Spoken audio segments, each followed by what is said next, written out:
It was in June 1986 that I woke up at 10 a.m. Usually that is the time I used to wake up. Uh, I'll tell you how my day used to be. Then I went to the DO's place at Seor. Going to the DO's place, I'll tell you what I used to do that time. After, instead of the normal duty, I was told by the DO, William Gatti Kerario, that there had been a shooting incident at the police post. And he was talking to me as if I was aware, because the shooting had been heard all over the town, but I had not heard it. I was hearing it from the DO. So I said I'll go there and find out.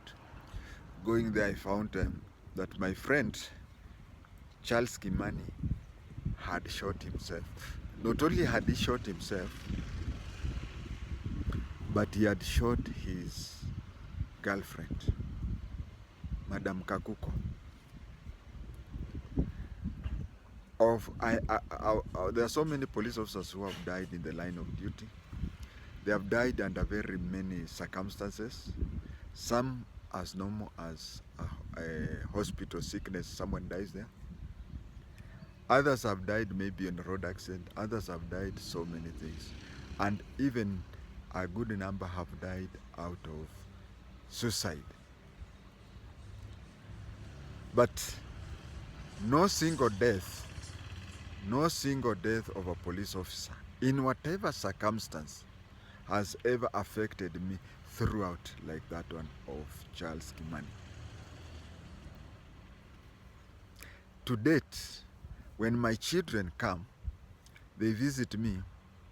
Every time I escort them to the bus stop with my grandchildren, after my grandchildren have gone, I usually cry, I usually weep.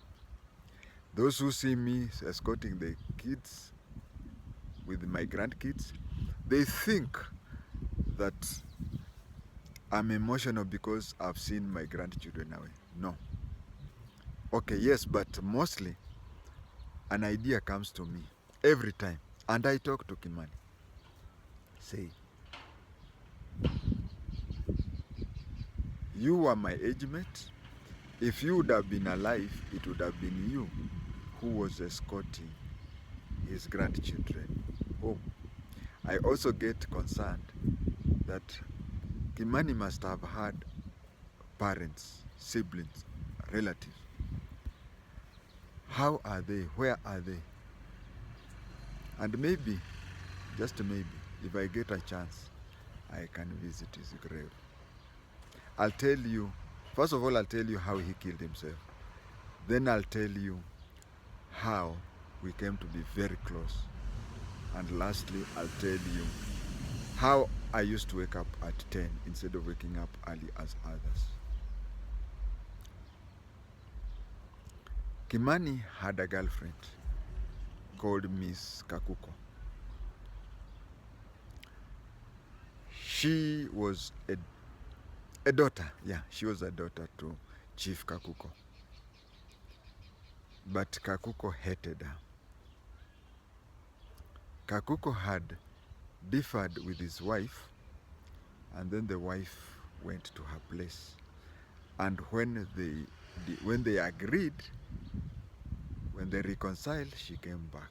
But you know, she had stayed long at her home that she conceived when she was at her home. When she conceived when she was at her home, when she came, it was obvious that the child was not Chief Kakuko's child. So she grew up in that situation. Kakuko, being a paramount chief, educated and groomed all his children except this one. So this one fell into crime. And you know, crime and police, their paths cross a lot of times. So the daughter became a petty thief, but then she fell in love with Charles Kimani.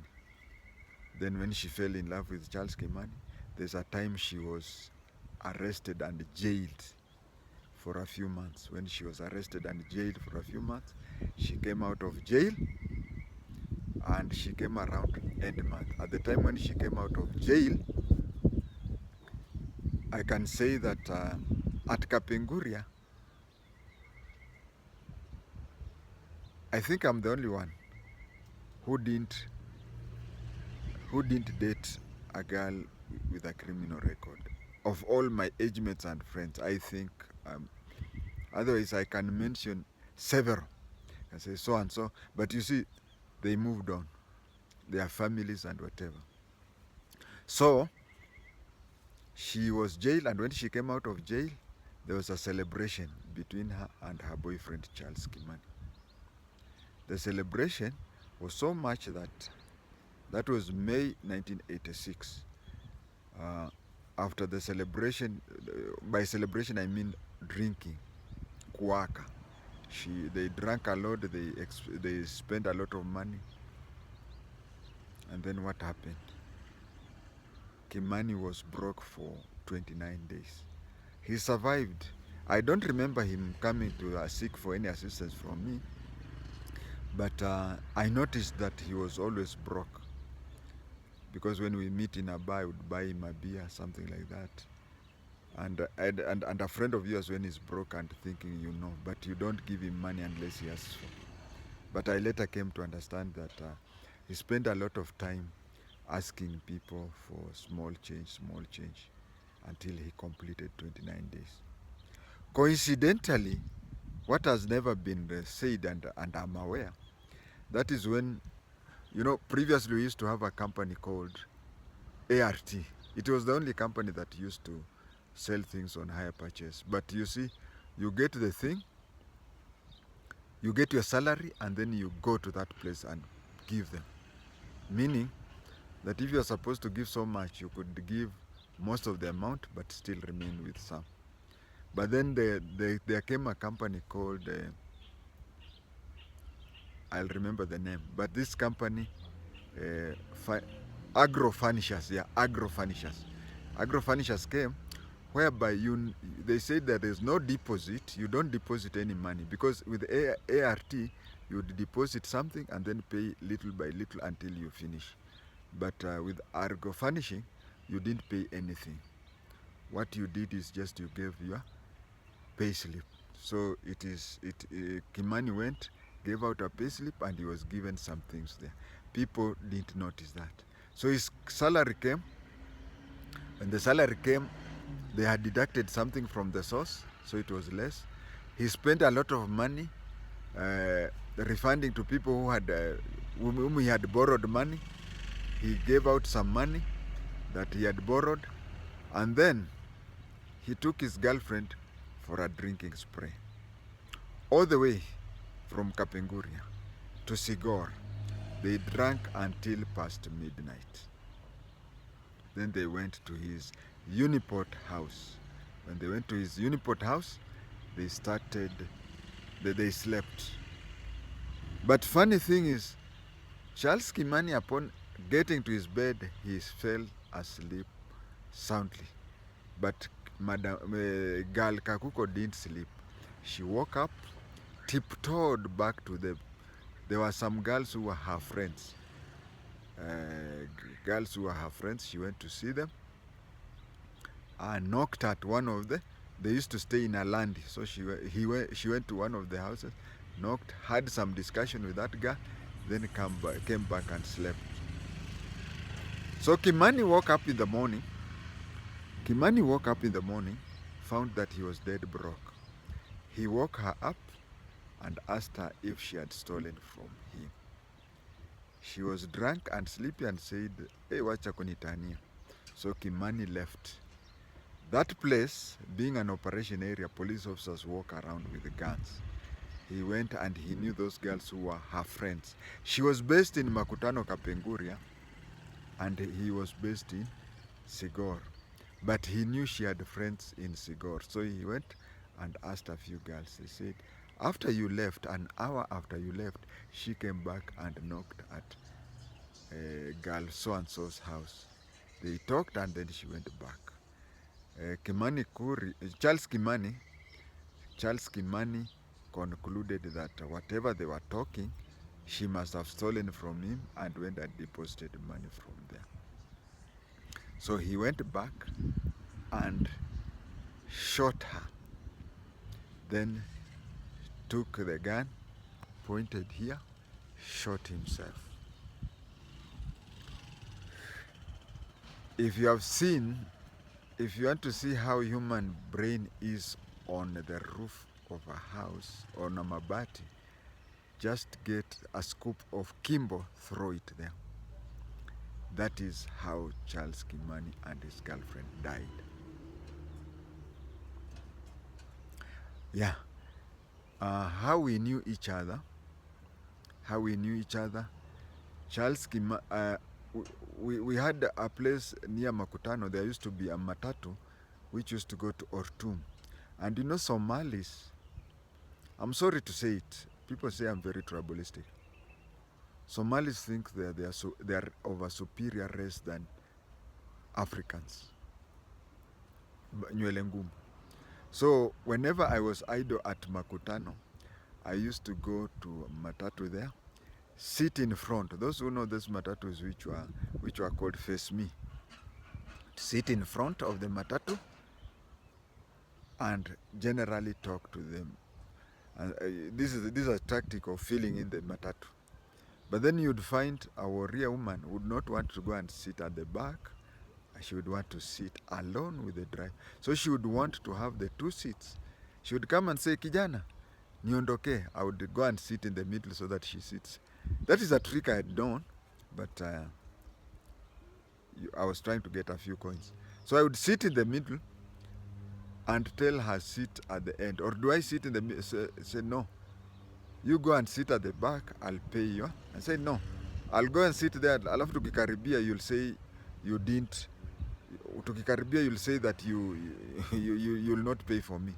Give me the money so that I go and sit there. She gives me the money and I go and sit and walk around. When that matatu was gone, I go and sit in front of another matatu. So Charles Kimani used to see me there and he used to think that I was a manamba. So one day we met in a bar, in a disco, Kada, and he was trying to harass me the way policemen expect manambas to pay for their drinks, and I didn't want to pay. To him, he was wondering how this manamba was not recognizing him through the unspoken word. So he told me, tukikutana station utaona. So one day, he left the police station and he was going to the police residence, police lines, and he saw me entering the intelligence office. He was shocked. Kumbe we nini? And then to him, he thought that when I was at the bus station, I was collecting intelligence. No, I was collecting money from warriors. Then we became very friends until the time he killed himself. We were the same age, we were the same body build, we were whatever. Him and Constable Jonas Levis Mwadulo, we were that close. I'll one day talk about Jonas Levis Mwadulo, but Mwadulo did not die of suicide. He died of cancer. So that is how it is. Finishing off, I want to talk about the issue of me waking up at 10 a.m. in Seor. First of all, Seor was a very idle place where a collection of intelligence, you would be lucky if you collected one intelligent report per day. Whereas people in Nairobi were collecting 20, 30 reports per day, in Seor you are lucky to get one report per day. So what used to happen is that I would wake up at, at 24 hours timetable, you have to start somewhere. I would wake up at 10, go to the DO's office, then start doing my research, making my own notes. And if the DO's copy typist is not busy, I would type those. Actually, it was question and answers for the police inspectorate exam. So I would take past papers. I've always believed, I still believe that over 40% of the pass mark comes from past papers. So I would write that, and then type 3 copies. One copy, the original, I would remain with it. One copy I would give it to the person who gave me the question, and the other one, but if there are two, I would give one each. So that is how I used to do. That was, I would go, basically I would do research work and typing between 10 and 2. You know, at 10 I've woken up, taken breakfast. At 2 I would go to the trading center. Of course, I would take the notes back to my house, and then 2 I would go to the trading center, have lunch in a hotel, then stroll around to see if I could get any intelligence report. That is 2. We had a gazebo. This gazebo was, the condition was that civil servants would come to that gazebo, and the first person, and when you enter there, the people you get there, you buy them beer. So since I didn't have an office or anything, I would be in that gazebo in the bar at 4:45, and I would order a beer, one beer. At 5, the first person would come, he would order 2 beers. Before we clear those 2 beers, there is another person who has come, a third one, who would buy 3 beers. Before he clears, and you see, from 5 to 7, the number of people coming are now increasing. So you'd find that we would leave that place at 2 or 3 a.m., drunk, sinking, and I've only paid for 1 beer. So entering my house at 3 a.m. and then I sleep, now you understand why I would wake up at 10 a.m. Thank you.